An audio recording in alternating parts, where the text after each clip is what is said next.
Welcome to day 3 of Vlogtober. We're starting off with our Palmer's oil cleanser. You splash on with a little bit of water. Sorry I didn't record that.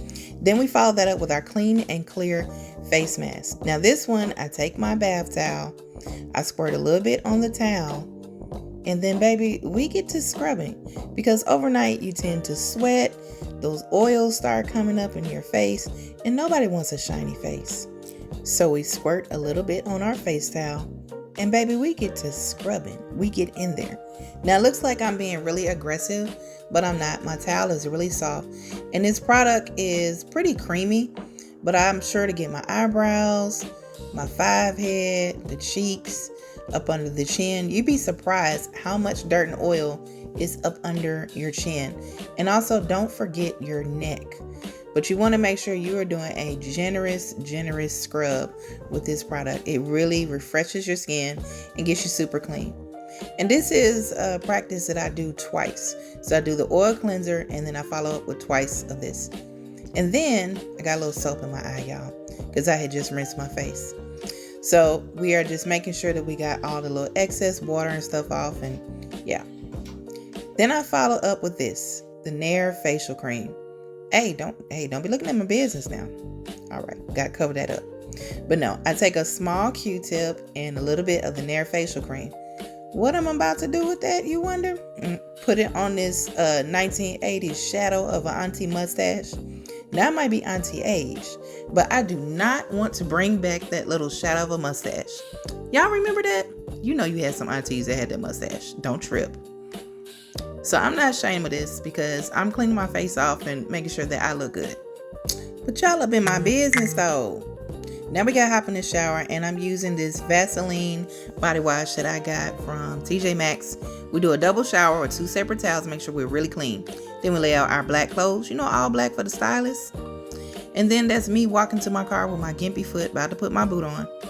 And then we pan over to, oh yay, thanks neighbor, you left me some trash. Appreciate you. Back again, we in the car. I'm about to drop these people off and then I'm going to work. I wanted to talk to y'all about something. I don't know who here is into numerology, but I definitely am. It's something that I have started to study up on within the last couple of years. And I have been accosted by the number 8. 2 weeks ago, I had to work 8 days in a row because my schedule had changed and whatever. And I kept counting down. I was like, oh, today is day 4, day 5, day 6. And I was complaining and I was exhausted and I was tired. So this past Sunday, not today, but last Sunday, my right leg started to swell up. And then the rest of my body started to swell up. And I knew what that was. It was my congestive heart failure, which basically means that I have fluid around my heart. If I don't take my medicine, I don't eat right, I don't do what I'm supposed to do, that fluid can spread throughout my entire body and cause some major issues, not only with my heart, but my mortality, basically. And I've been stressed out and I've been stress eating. That's something that I'm aware of and I am diligently working on. So, I ended up being off of work for 8 days because today is my first day back to work. I've been off since last Saturday. Something is going on with the number 8, but it's the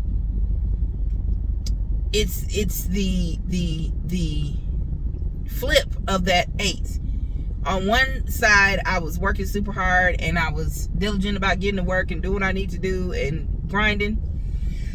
Excuse me if I cough, y'all. That's from the fluid, but it's still coming off of me, but I'm a lot better, I promise. And then on the other side, like I said, on one side, I was, tired and exhausted, but I was grinding. I was on my Zoom. And then on the other side, I wasn't able to do anything that I needed to do for myself. And it was frustrating. It was depressing. And I was just kind of sad this week and I felt down. And I know a lot of people go to the hospital and they have things going on. But the reason why I felt down is because it's been over a year since I've been sick like that. I've been dealing with a lot of health issues for several years. And once I lost a bunch of weight, it really helped me to get those health issues in check. Well, now I have gained weight back. I'm sure y'all can see it in my face, in my vlogs. Because I'm not as active, physical therapy for workers' comp stopped back in May. I started walking in June, and I started trying to work out in June on my own, and then I had my accident in July. Then I injured myself, re-injured my foot, and got depressed and just started eating because it's so much. I have a schedule where I work full-time flex. One of my kids is in school, but his college is 30 minutes away. His university is 30 minutes away. The other one is in 3rd grade, so it's a lot of projects and 3rd grade stuff. I work a full-time flex schedule, meaning I can open, close, mid-shift, whatever. And we're open 7 days a week. I work 5 to 6 out of those 7. And then my kids also are involved in activities outside of school, as well as I have 3 chiropractic appointments a week. I have MRIs, CTs, CAT scans, all sorts of things that they're setting me up for dealing with my car accident. Not to mention just the regular me going to the doctor, kids going to the dentist, kids going to the doctor, their eye appointments, which I got to check on that for this week to make sure my schedule is. Like, literally, if I lose my phone, y'all, my life is over because I don't know what I'm doing that day. And that's just real. So I've gotten super stressed out and just really put myself on the back burner trying to take care of everything and everybody else. When the truth is, if I don't take care of me, I cannot take care of everybody else. So I started last night with my bedroom. The biggest task I had to do in my bedroom was clearing those clothes off of my bed. And I know that may sound small to some, but we had whites and towels and laundry and sheets and the kids' clothes, my work clothes. And part 2 of that is when I come home today, I'm going to do my bathroom and get that straight. And then I'll start on my front room, and then I'll start on the kids' hair.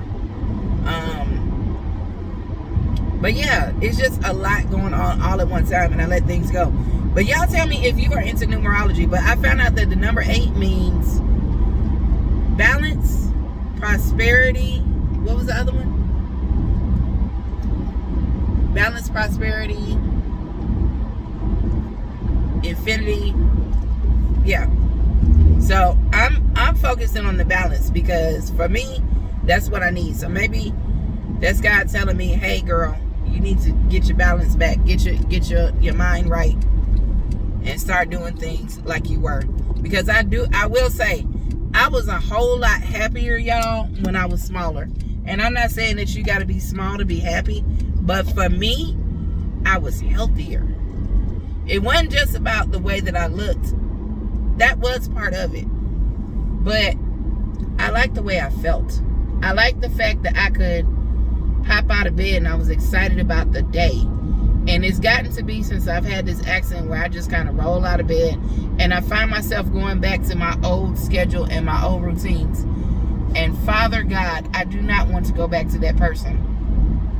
I was overweight, slumping around, unhappy, not caring about myself, just taking a shower, throwing on some clothes, whatever, but not really, putting myself together.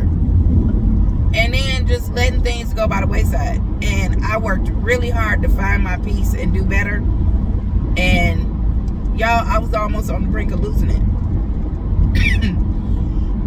So anyway, let me go ahead and drive. I just wanted to talk to y'all about that and ask y'all, are y'all into numerology, and do you have a number that just resonates with you?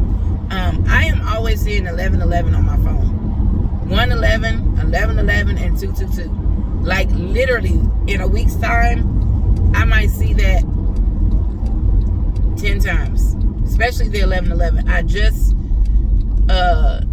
saw 1111 on my phone before I went to bed last night. I'm gonna insert a picture of it right here, so y'all know I'm not capping, as the kids say. I really just said that because my 18-year-old sitting next to me and I wanted to annoy him. Because when I use like his generation slang, it really gets under his skin, which gives me a little bit of joy. I love you, son. He stuck his tongue out at me. Anyway, about to drop off Avery in December, and I'll holler at y'all later.